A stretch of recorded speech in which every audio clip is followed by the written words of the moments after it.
Fala, nosso atleticana, tudo bem com vocês? O meu nome é Luiz, sejam bem-vindos ao canal Palavra do Atleticano. E no vídeo dessa segunda-feira a gente vai falar da busca do Atlético Paranaense por um treinador para a temporada 2024 e qual seria o perfil ideal para comandar o Furacão no ano do centenário do clube. Então fiquem comigo que logo depois da vinheta a gente volta para falar tudo sobre esse assunto.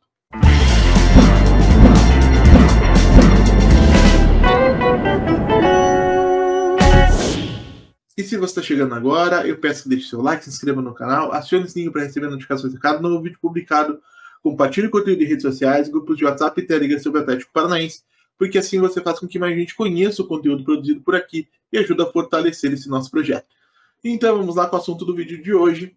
Segundo informações trazidas pela jornalista Nádia Mamada em matéria assinada no portal ge.com, o Atlético Paranaense busca um novo treinador para comandar a equipe principal do Furacão na temporada 2024.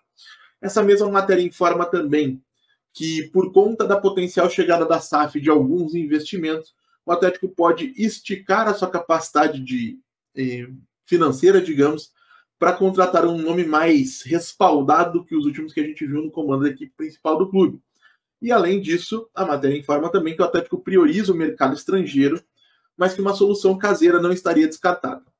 E acho que uma das coisas que a gente precisa esclarecer, pelo menos é uma situação que eu tenho percebido, é que algumas pessoas entenderam que essa solução caseira seria mais uma vez a promoção de um auxiliar do clube ao cargo de técnico. E não me parece ser o caso, tá, gente? Até pela forma como a frase foi construída, com o termo solução caseira sendo utilizado em contraponto ao mercado estrangeiro, eu acredito que essa solução caseira possível seja a contratação de um técnico brasileiro, não necessariamente um auxiliar do clube. E aí, aproveitando esse background, embora eu mantenha a minha opinião externada aqui ontem de que o primeiro passo seria contratar um diretor de futebol e não um novo treinador, a gente vai falar um pouquinho sobre qual poderia ser o perfil ideal para comandar um Atlético na próxima temporada, ano do centenário do clube, e o que eu acredito que possa ou não funcionar. E o primeiro ponto que a gente precisa tirar da frente é o mercado dos treinadores brasileiros. Eu considero que o nosso mercado de técnicos, a nossa escola de técnicos, seja limitada. Eu não gosto de usar o termo ultrapassada, porque eu acho ele um pouco desrespeitoso.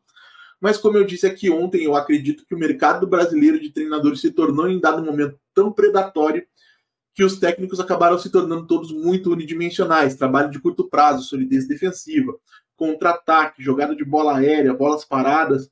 Eu acho que o treinador brasileiro acabou se limitando muito a alguns poucos conceitos do jogo. Isso é uma coisa que me incomoda. A gente tem algumas ideias diferentes por aqui. É evidente que tem. O Fernando Diniz, recém-campeão aí da Copa Libertadores da América com o Fluminense, pratica o futebol de uma forma bastante distinta dos seus conterrâneos, dos nossos conterrâneos. Mas, como eu acabei de mencionar, um técnico que está empregado, um técnico que está em alta, definitivamente não é alguém que poderia vir para o Atlético. E mesmo que viesse, acredito que chegaria coberto de uma desconfiança da torcida por conta de tudo que aconteceu lá na temporada de 2018, na primeira passagem dele pelo clube. E fora Fernando Diniz, são poucos os nomes que chamam a atenção. O Cuca poderia ser uma boa alternativa, não fosse a enorme polêmica que ele se envolveu lá na Suíça nos anos 80.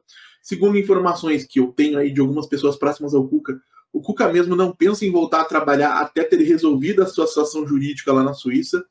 E mais do que isso, eu entendo que o clube não deveria e não poderia se envolver em uma polêmica como essa contratando alguém condenado, como é o caso do Cuca nesse momento. Se o Cuca conseguisse resolver com a justiça da Suíça, aí a coisa muda de figura. Mas, por enquanto, a meu ver, o Atlético não tem que se aproximar desse treinador. E aí, descartados os potenciais nomes interessantes do mercado brasileiro, eu acho que a gente precisaria começar a falar das duas alternativas existentes. Ou o Atlético partiria para um mercado sul-americano, notadamente dominado por treinadores argentinos, as principais opções, ou a gente poderia falar em um mercado português, mas o mercado português, pela questão do peso do euro, seria muito difícil a gente imaginar o Atlético Paranaense contratando, sei lá, um Bruno Lage, por exemplo, como esteve no Botafogo recentemente, está desempregado. O peso da moeda joga contra, né? Um técnico com passagem pela Premier League, ou um Nuno Espírito Santo, que também está sem trabalho nesse momento. Acho que dificilmente o Atlético investiria, sei lá, 1,5 milhão, 2 milhões de reais para ter um profissional como esse no comando do clube, independentemente do que eu acho de cada um deles. Acho, inclusive, que alguns deles teriam, sim, ótimas ideias a oferecer. Então, o mercado português, o Atlético precisaria realmente fazer um trabalho de garimpo mais bem dirigido, mais bem endereçado, né? Buscar aí nomes em ascensão no mercado português, que trabalharam e conseguiram bons resultados recentes em clubes de menor expressão, e isso poderia, inclusive, valer para o Armando Evangelista, né, técnico português que conseguiu transformar o Goiás em um time competitivo em alguns momentos do Campeonato Brasileiro, mesmo que o Goiás siga sendo, pelo menos ao meu ver, um dos principais candidatos a estar na Série B no ano que vem. A grande questão em relação ao Armando Evangelista é que o que a gente tem de amostragem dele no futebol brasileiro é de um Goiás extremamente pobre tecnicamente, por isso o futebol também não é lá muito agressivo e nem muito dominante, muito pelo contrário. O Goiás, de um modo geral, é um time que se recuava de maneira bastante destacada e se valia muito de jogadas de bola parada nesses últimos tempos, inclusive aproveitando a estatura de um Matheus Babi, que está emprestado ao Esmeraldino pelo Atlético. Então, tenho também as minhas desconfianças. Muita gente vai falar de Pedro Caixinha, como falaram nos comentários de um vídeo recente. O Pedro Caixinha, gente, é o tipo de técnico que caberia no bolso do Atlético se tivesse chegado ao Atlético antes de chegar no Red Bull Bragantino. Nesse momento, eu entendo que para sair do Bragantino, onde ele tem feito um excelente trabalho, ele pediria uma valorização. Essa valorização, pelo fato de ser um técnico português, provavelmente significaria o recebimento de um valor proibitivo para o Atlético. E, honestamente, de acordo aí com a bagunça que a gente viu no departamento de futebol do clube nos últimos anos, alguém trocaria um Bragantino que potencialmente vai estar na Libertadores por um Atlético que provavelmente não estará nessa Libertadores? Eu acho que o Pedro Caixinha é um técnico muito difícil da gente imaginar chegando ao Atlético em 2024, talvez em algum outro momento. Então, ficaria descartado também. E falando de mercado sul-americano, o primeiro nome que certamente vai surgir nos comentários vai ser do Pablo Vojvoda. O Vojvoda hoje recebe no Fortaleza, segundo informações, mais do que o Fernandinho recebe no Atlético. Então é um alvo completamente impensável para o Furacão nesse momento, por mais que uma boa parte da torcida queira, e eu mesmo adoraria que ele estivesse aqui, não acho que o Atlético vai seguir por esse caminho. E aí a gente vai ter que falar de alguns nomes diferentes. E eu separei alguns aqui para trocar uma ideia com vocês. Entre nomes mais jovens do mercado sul-americano, a gente tem, por exemplo, o Gabriel Milito, que recentemente saiu do Argentino Júnior. A gente tem um Fernando Gago, que recentemente também deixou o Vélez Sarsfield. São dois nomes que têm algumas coisas em comum que me agradam bastante. São dois técnicos jovens, dois técnicos que vêm de bons trabalhos, tanto o trabalho do Milito no Argentino Júnior, quanto o trabalho do Fernando Gago no Vélez, foram muito elogiados em outros momentos. São dois jogadores que têm um background no mundo do futebol, como dois treinadores que têm um background como jogadores no mundo do futebol. Ambos foram jogadores internacionais. O Gabriel Milito vestiu a camisa do Barcelona, o Fernando Gago vestiu a camisa do Real Madrid. Ambos foram jogadores de seleção argentina. E acredito que isso dá uma certa credibilidade para o treinador e merece, pelo menos de arrancada, o respeito da boleirada. Então são dois nomes sim, interessantes. Os dois times praticavam um futebol bacana de se assistir. O Vélez do Gago, um pouco mais de transição, mais agressivo nas transições. O time do Gabriel Milito, um pouquinho mais paciente, um pouco menos acelerado, digamos, mas em dois estilos de jogos que, ao meu ver, agradariam a torcida do Atlético. E se qualquer um deles chegar ao Furacão no próximo ano, a gente faz um vídeo aqui mais específico, trazendo detalhes de como jogavam o Argentino Júnior do Gabriel Milito ou o Vélez Sarsfield do Fernando Gago. Passando para outras opções aí um pouco mais experientes, a gente tem um nome que me agrada bastante, que é o do argentino Ariel Roland, também está livre no mercado, um técnico que, historicamente, as suas equipes jogam um bom futebol, um técnico que costuma valorizar a presença dos jogadores das categorias de base, então acredito que se adequaria muito àquilo que o Atlético precisa dentro do seu papel no futebol brasileiro, alguém que saiba explorar as duas facetas do jogo, né? Criar uma equipe competitiva, ao mesmo tempo que valoriza os jogadores que vêm da base do clube, que para o Atlético é fundamental, e alguém que tem um histórico de conquista, acho que principalmente no Chile, ele foi campeão, aqui no Brasil ele só trabalhou no Santos, e no Santos ele viveu uma situação aí de ter sido mais ou menos queimado pela diretoria, porque a diretoria, na verdade, autorizou que ele usasse o Campeonato Paulista de laboratório na sua passagem pelo clube lá de São Paulo. E o Roland, acho que levou a situação um pouquinho a sério demais, começou a escalar reservas, jogadores das categorias de base.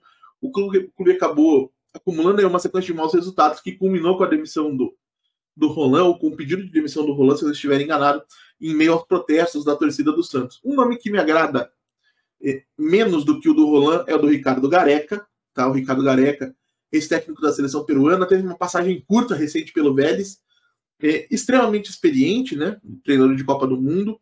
A grande questão em relação ao Gareca é que é um treinador, primeiro, muito disciplinador, não sei como é que isso cairia no futebol brasileiro. Ele teve uma passagem aqui pelo Palmeiras que durou pouco, inclusive por conta dessa questão de relacionamento. E o Gareca, nesses trabalhos mais recentes, também sempre foi um técnico de um futebol um pouco mais defensivo, um pouco mais físico, um futebol de transição, não um futebol tão dominante quanto a torcida espera que o Atlético seja, por exemplo.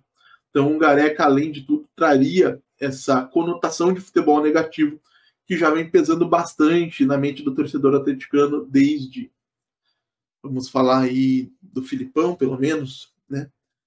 E aí, para encerrar, um outro nome também interessante, esse já colombiano, o Juan Carlos Osório, que passou pelo São Paulo, recentemente fez um trabalho razoável também na seleção mexicana. É um cara de ideias interessantes, é um cara extremamente estudioso, alguém que costuma fazer modificações nas suas equipes, aí sempre que necessário, mudando formação, mudando jogadores. Acho que traria toda uma nova diversidade de ideias, de alternativas para o jogo do Atlético, que a gente precisa. O Atlético hoje é um time muito taticamente previsível, digamos assim. A gente sabe como o time vai jogar, e isso acaba se tornando, de alguma maneira, um ponto fraco a ser explorado pelos adversários, né? Os times podem se preparar de maneira mais específica para nos enfrentar, e com o Osório isso não aconteceria. A grande questão é que o Osório, por ter sido um técnico de seleção do México, um técnico aí relativamente conhecido no mercado sul-americano, pode não ter um salário tão barato assim. Então eu estou trazendo aí 5 alternativas iniciais para a gente poder conversar. Vou deixar aí aberto para comentários para vocês. Se vocês gostam de algum desses nomes que eu trouxe, deixem aí também a opinião de vocês acerca de se valeria a pena ou não contratar um técnico brasileiro, se sim, qual deles. E é isso aí, gente. Deixem a opinião de vocês nos comentários. Como eu sempre digo, eu leio todos e respondo todos, conforme o tempo vai me permitindo, lógico. Então é isso, gente. Agradeço a audiência e a paciência de cada um de vocês. Peço mais uma vez que deixem um like, se inscrevam no canal, acionem o sininho para receber notificações, compartilhem o conteúdo nas redes sociais. A gente volta a falar de Atlético Paranaense amanhã aqui no canal Palavra Atleticano. Muito obrigado mais uma vez pela atenção de todos e até a próxima.